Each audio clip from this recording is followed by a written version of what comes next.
in their teeth, ran on impeachment of Bill Clinton, and he managed to gain seats in the off-year election in his second term. Really hard to do. Juan. Well, the problem here is not Trey Gowdy, who's a fine prosecutor, and I think, as George just suggested, has not displayed a sort of partisan bend in the middle of all of this. The problem here is that there has been, you know, an unlimited number of investigations. There's been a Senate Intelligence Committee report that I believe came out just earlier this year. There have been House Committee investigations. There's been an independent investigation, Admiral Mullen and Ambassador Pickering. Sure, but on those things, Juan, the ARB didn't talk to Secretary Clinton. The email just came out last week after a subpoena from Congress a year ago. Yeah. So there have been a lot of investigations, but there's also some new developments. I can't think of one real pertinent fact that's been revealed in these new documents. Hillary Clinton testified, if you'll recall, before the committee. So everybody's had a shot at Hillary Clinton.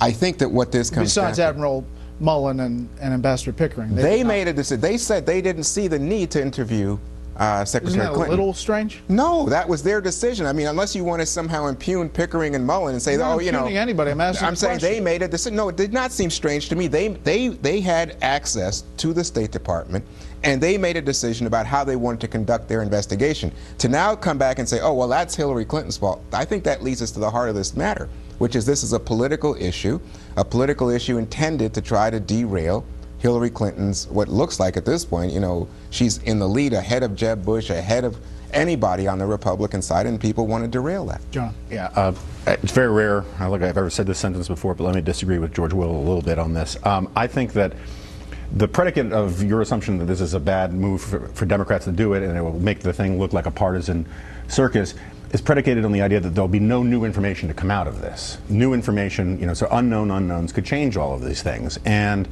at the very least, getting some simple questions answered might be, you're absolutely right, there has been an unlimited number of investigations. There's been a very limited number of answers from the White House. My colleague at the American Enterprise Institute, Mark Thiessen, has a column today in the Washington Post where he says, look, if you think this select committee is a circus and it's not worth doing, a very simple way to avoid all of this, release the president's presidential daily brief, that the intelligence brief he gets from the CIA and the intelligence community. It will say whether or not they valued the video as a high priority, low priority, any confidence, all that kind of stuff. It will mitigate the need for at least a lot of the select committee to talk about where the idea for the video came from, and release the president's schedule while you're at it.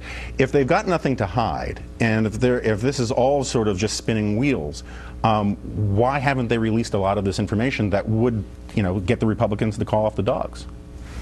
I think the most interesting information that's apt to come out about this is apt to come out about what the military could or could not have done that night, which will be educational for the American people to understand that the reach of our military is not infinite and instantaneous. That'll be an educational experience.